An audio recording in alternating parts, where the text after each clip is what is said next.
The midday air hung like a shroud over the dust of the small Texan town, a tense silence broken only by the drone of flies and the dry, cruel sound of a bone about to yield.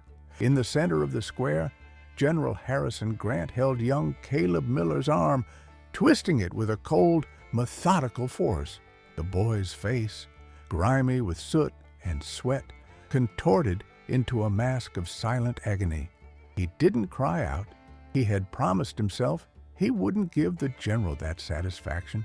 His eyes, however, brimming with tears that refused to fall, desperately searched the paralyzed crowd for a single figure: his father, Elias Andrews Lawrence.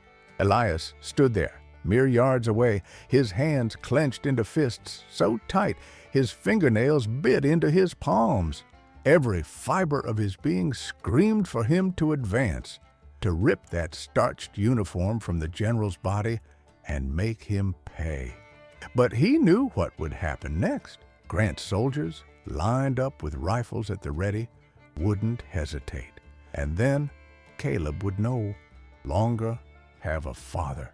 The boy's crime, trying to stop one of Grant's soldiers from taking the last sack of grain from a widow, Mrs. Martha Harrison, whose husband had died fighting for Texas's independence. An act of childish decency that, in General Grant's eyes, was intolerable insubordination. Grant ruled that territory with an iron fist in the name of a law he himself twisted to serve his greed. He saw the settlers not as citizens, but as cattle to be branded and controlled. "A little more pressure," Grant said, his voice low and silken, a perverse contrast to the violence of his act, "and this little twig of rebellion will snap. Then you will all learn that order has a price." The sickening sound of a snap began to echo, and Caleb's face finally dissolved into agony. Elias closed his eyes. A silent prayer escaped his lips, not for a miracle, but for the strength to endure what was to come. It was then that a voice, calm and steady as an ancient riverbed, cut through the heavy air. "I believe this boy's arm has learned its lesson, General, unless your intention is to teach all of Texas to hate you." All eyes turned. Standing at the entrance to the square, silhouetted against the blinding sun, was a man. He wore no uniform, only the worn clothes of a frontiersman. On his shoulder, a rifle that seemed an extension of his body, and atop his head, the unmistakable coonskin cap. Davy Crockett. The name passed like an electric whisper through the crowd. General Grant, caught off guard, loosened his grip on Caleb's arm for a fleeting moment. The boy, freed, ran into his father's arms, who enveloped him as if he wanted to fuse him to his own body. Elias's gaze never left Crockett, his heart hammering a mix of relief and dread. He remembered a time, years ago, when his faith in justice was unshakable. A brief flashback flooded his mind. Him, younger, listening to impassioned speeches about the new Republic of Texas, a place of freedom and opportunity. He had seen Grant's first men arrive, speaking of progress and security. Elias, like many others, wanted to believe. He ignored the first signs of abuse, the arbitrary taxes, the lands claimed in the government's name, the soldiers' contemptuous glares. He told himself it was the price of order, the cost of building a nation. Now, with the warmth of his son's trembling body against his chest, he saw the truth with painful clarity. It wasn't order, it was oppression. It wasn't progress, it was theft. Grant recomposed himself, a scornful smile forming on his lips. "Crockett, the legend himself, I thought you were hunting bears in the mountains. Sometimes the most dangerous bears wear uniforms," Crockett replied, taking a step forward. His gaze was not defiant, but appraising, like a hunter measuring his prey. "Release what belongs to these people, General, and return to the fort." The general laughed, a hollow, arrogant sound. You're not at the Alamo anymore, Hunter. Here, I am the law, and this act of insubordination will be punished. Starting with this blacksmith and his rebellious whelp." He pointed directly at Elias and Caleb. The moment of relief dissolved like smoke. Crockett had saved Caleb's arm, but had just put a target on his entire family's back. Elias knew in that instant the fight hadn't ended. It had just begun. As the general turned his back, mounted his horse, and rode away with his men, the air did not lighten. On the contrary, the threat now had a name and a face, and it was focused on him. The crowd dispersed in silence, no one daring to meet Elias's eye, as if fear were contagious. If you believe a hero's arrival solves all problems, wait and see what happens when tyranny, once humbled, decides to show its true strength. Crockett's presence was like a lightning strike in a clear sky. It illuminated the darkness for an instant. But the thunder that followed was devastating. The very next day, General Grant's revenge began.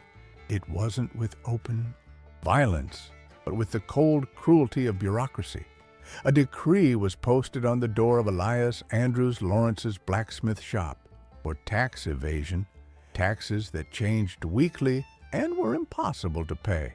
All his property would be confiscated. Grant's soldiers arrived like vultures. They took the hammer that had belonged to his father, the anvil on which he had forged his own life, the tools that fed his son.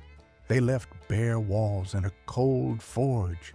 Elias watched it all from outside, with Caleb at his side, the boy's arm bandaged. But the pain in his eyes was far deeper. The humiliation was a poison spreading through the town. The people who once greeted him now crossed the street to avoid him, not out of malice, but out of fear. Grant's lesson had been learned. Associating with a marked man was inviting disaster upon one's own household. The general was a master at isolating his enemies, turning them into pariahs before destroying them. "Father, why do they hate us?" Caleb asked that night, his voice muffled by the silence of the empty house. "They don't hate us, son," Elias replied, his voice choked with emotion. "They are afraid, and fear makes good people act as if they have no heart." Grant's arrogance was boundless. He paraded through town, confident in his impunity, treating every downcast gaze as proof of his victory. He stopped in front of the empty blacksmith shop, where Elias was sweeping the packed dirt floor, a futile act of dignity. "See, blacksmith," the general said from atop his horse, "this is the sound of progress. The silence of your anvil is the sound of order. You should thank me for teaching you such a valuable lesson about your place in this world." Elias did not reply. He just kept sweeping, his jaw set. Anger burned in his chest, an ember he refused to let extinguish. He needed to be smart. Violence would only lead him to a shallow grave. It was then that memories returned, not as ghosts, but as guides. He remembered the day he met Crockett years ago, when he was just a boy. His wagon had broken down on the side of a muddy road. He was desperate, with an urgent delivery to make. Out of nowhere, a man with a rifle on his shoulder emerged from the forest. It was Crockett. He not only helped him fix the broken axle, but shared his meager meal and told stories about the stars. Before leaving, Crockett placed a hand on his shoulder and said something Elias never forgot. "Boy, a man's strength isn't in how hard he hits, but in how firmly he stands. The strongest oak isn't the one that defies the storm, but the one that bends its roots and waits for the right time to grow." That night, amidst despair, Elias understood the lesson. Grant was the storm, loud and destructive, but his strength was superficial. His roots were rotten, sunk in the sand of fear and greed. Elias, on the other hand, had deep roots. The love for his son, the memory of his wife, the promise of an honest life. His motivation wasn't revenge, it was justice. Protecting Caleb didn't just mean keeping him alive, but ensuring he could grow up in a land where dignity wasn't a crime. He needed to find a way to expose Grant's rottenness, not to the frightened populace, but to someone above the general. In the following days, Elias began to observe. He watched the soldiers, the way they spoke in hushed tones when the general wasn't around, the resentment in their eyes. He observed the merchants, forced to hand over goods in exchange for army vouchers that were never paid. He watched the military mail, a lone rider arriving and departing at specific times, carrying sealed pouches to the capital. Grant, in his arrogance, believed he had broken Elias. He saw a man sweeping the floor of his ruined life and felt victorious. He didn't realize that, in the silence of defeat, Elias was forging something far more dangerous than a knife or a sword. He was forging a plan. The general didn't know it, but by trying to extinguish that blacksmith's flame, he had only given it the oxygen of desperation to burn brighter. Elias Andrews, Lawrence's silence became his weapon. While General Grant reveled in his apparent submission, Elias began to act in the shadows with the patience of an artisan preparing his metal. He didn't seek weapons. He sought cracks in the armor of Grant's power. His first step was to approach those who, like him, had been crushed. He offered help, not with money he didn't have, but with his time and his skills. He mended a fence for a farmer whose land was being reappraised by Grant's men. He helped widow Martha Harrison patch her roof. He asked for nothing in return. He just listened, and the stories came, whispered in the dark of barns or in the safety of kitchens, tales of cattle gone missing, of forged deeds, of verbal orders that contradicted official regulations. They were pieces of a puzzle, and Elias kept them in his mind, looking for a pattern. The key ally appeared unexpectedly. One night, as he was returning home, a shadow called to him from an alley. It was Crockett. He hadn't left the region as everyone had assumed. He had been watching, waiting. "A lone man makes noise," Crockett said, his voice low. "But a united community makes justice. You have the respect of these people, Elias, more than the general will ever have with his rifles." "Respect doesn't fill my son's belly, Davy," Elias replied, weariness weighing on his shoulders. "No, but it feeds courage," Crockett said. "Grant makes mistakes. He's arrogant. He sends reports to his superiors, reports I'd bet are as false as his promises. Find the proof, show the snake that he is, and others will come to cut off its head." Crockett didn't offer a plan, but a direction. He gave Elias the confidence that he wasn't crazy, that his quest for justice wasn't a suicidal fantasy. From that night on, Elias's plan became more focused. He knew he needed documentary evidence. His attention turned to the military mail, the rider who carried Grant's dispatches. With the help of one of the merchants who trusted him, Elias discovered the messenger's route and schedule. It was a routine, and routine was a weakness. The first small victory came when Elias managed to get one of the younger soldiers, a boy whose family had also been extorted by Grant, to give him a copy of a manifest. The document listed supplies, gunpowder, medicine, food that were supposedly distributed to border patrols. But Elias, through his conversations, knew those patrols were ill-equipped and starving. The supplies were being diverted. Grant wasn't just oppressing the people, he was stealing from the very army he commanded. It was the first concrete proof. Elias kept the paper as if it were gold. He knew it wasn't enough. He needed something with Grant's signature, a direct order that incriminated him without a shadow of a doubt. He continued to watch the messenger. studying his habits, looking for the right moment, the right place. He didn't plan a violent ambush. He planned something more subtle, something a blacksmith who understood mechanisms and pressure points would do. He noticed the messenger always stopped at a specific stream to give his horse water, an isolated spot surrounded by rocky hills. That was it. He shared his plan with Crockett, who listened intently. "It's risky," Crockett said. "If it fails, he'll hang you in the square before sunset." "If I do nothing," Elias replied, his gaze firm, "my son will grow up in a land where honor is punished and tyranny is rewarded. I'm already dead inside if I let that happen." Crockett nodded slowly, a rare smile of admiration on his face. He saw in the blacksmith the same steel fiber he admired in the men who fought beside him. It wasn't the courage of someone who has no fear, but the courage of someone who acts in spite of it. The night before the day he chose to act, Elias sat beside Caleb, who was asleep. He touched the boy's arm, now healed, and made a silent promise. It wasn't a promise of victory, but of effort. He would fight not with the strength of his arms, but with the resilience of his spirit. The sun hadn't yet risen when Elias saddled his horse. The pre-dawn air was cold and heavy with uncertainty. No one in the town saw him leave, but if Crockett had been there, he would have recognized that look, the look of a man who decided he wouldn't come home without bringing justice with him.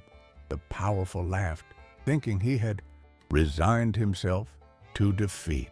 Little did they know that the blacksmith's silence was merely the sound of steel being tempered before the final blow. The morning mist still clung to the canyon floor when Elias, Andrews, Lawrence, and Crockett took their positions. They were not there for a confrontation, but for a surgical interception. Elias's plan was simple and ingenious, born from the mind of a man who knew the behavior of metal and men. When General Grant's messenger stopped at the stream, as predicted, he didn't see the thin, dark rope stretched mere inches above the water's surface.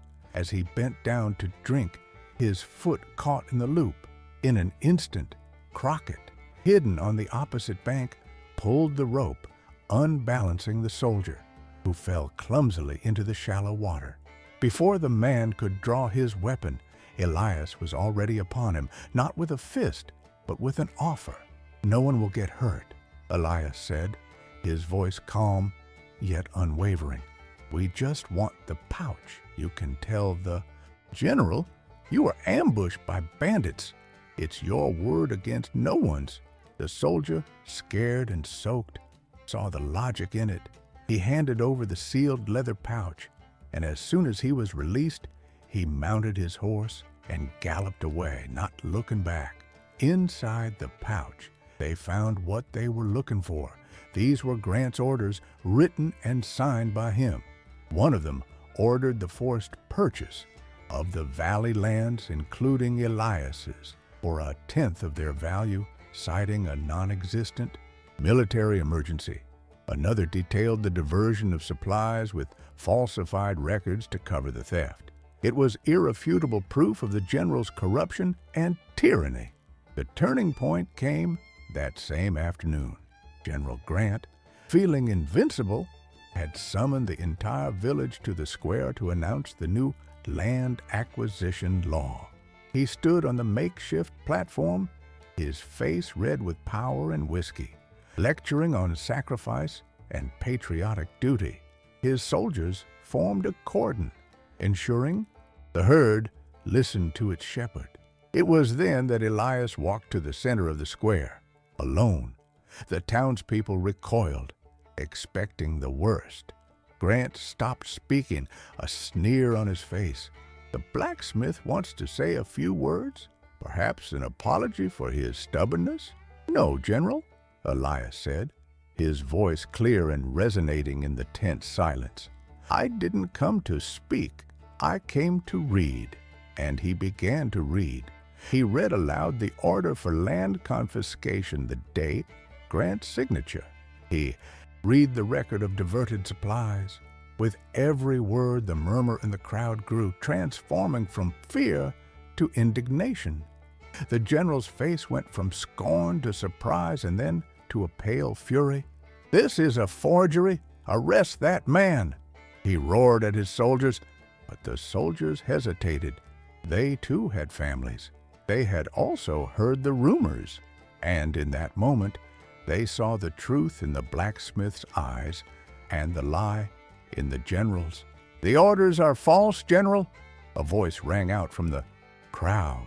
It was Crockett, who had stepped forward, holding the original documents aloft for all to see. "Because this seal looks official enough, and this signature, I'm sure your superiors in Austin will recognize it." Panic seized Grant. He drew his pistol, an act of pure desperation. "I am the law here. I command you," he bellowed at his men. But his authority, built on fear, crumbled like sand. Not a single soldier moved to obey. On the contrary, the lieutenant, an older and respected man, stepped forward. "General Grant," he said, his voice firm, "in the name of the Texas Army, you are under arrest for treason and theft." The pistol fell from Grant's trembling hand. His empire crumbled, not with the sound of a gunshot, but with the weight of truth. The same soldiers who had once enforced his terror now surrounded him, their expressions a mixture of relief and contempt. He had lost everything: his power, his prestige, the loyalty of his men. Elias did not celebrate. He merely watched, his heart heavy, but at peace. He had not won with hatred, but with honor and intelligence, reaffirming the values he believed Texas represented. As the townspeople gathered in the square and saw the general being led away in handcuffs, no one cheered or applauded. In a spontaneous and powerful gesture, the men removed their hats, not for the fallen general, but in respect for the blacksmith who had given them back their dignity without spilling a drop of blood. The sun that rose the next day over Texas seemed different. The air was lighter, the colors more vivid. The oppression that had hung over the town had dissipated, replaced by a hopeful silence. Elias Andrews Lawrence reopened his blacksmith shop. The confiscated tools were returned by order of the new fort commander, and the neighbors, one by one, came to bring not only work, but also words of gratitude. Elias's anvil began to sing again, and its sound was no longer just the shaping of metal, but the rebuilding of a community. He prospered, not in material wealth, but in the peace of mind of seeing his son, Caleb, grow up in a place where justice was not just a word on a piece of paper. The boy learned from his father that true strength lies not in one's fists, but in the conviction and courage to defend what is right, even when one stands alone. Months later, the news arrived. General Harrison Grant had been tried by court-martial, found guilty of all charges, stripped of his rank, his honor, and his freedom. He was sentenced to a long term in a distant prison. He reaped exactly what he had sown, condemned to live the rest of his days not in glorious battle, but in a dark cell, forgotten by all, forever imprisoned by his own legacy of greed and abuse. His defeat was not a swift and honorable death, but a slow and humiliating oblivion. Before leaving the region for good, Crockett went to say goodbye to Elias. He found him in the blacksmith shop, sweat glistening on his brow under the heat of the forge. "You did more for this land with your silent courage than an entire army could do with its cannons, Elias," Crockett said. "You reminded them what Texas truly means." Elias wiped his hands on a rag and looked towards the horizon, where the plains stretched out, vast and free. "I just did what any father would do to protect his son," he replied humbly. "No," Crockett corrected, a wise look in his eyes. You did what a true Texan does to protect the future. Freedom costs dearly, Elias. But men like you prove it's a price worth paying. Those who fight with faith and honor are never forgotten. The justice Elias achieved was not just personal. It became a local legend, a story told around campfires, inspiring other communities to rise against injustice. The blacksmith's victory reignited the Texan spirit, reminding everyone that the strength of that land didn't come from its rulers or generals, but from the decency and resilience of its people. Those who died for this land still live in every sunset, in every ranch, in every prayer. Texas doesn't belong to those who rule. It belongs to those who stand their ground. The general tried to destroy that man, but ended up destroying himself. In Texas, true revenge is living free when the enemy lives imprisoned by his own past. If you are moved by this story of courage and justice, and if you are proud of the roots and values that formed great nations, subscribe to the channel. Share this video with everyone who believes in the strength of the common man and the fight for freedom. And don't forget to comment from which city or country you are watching. Your story is also part of ours.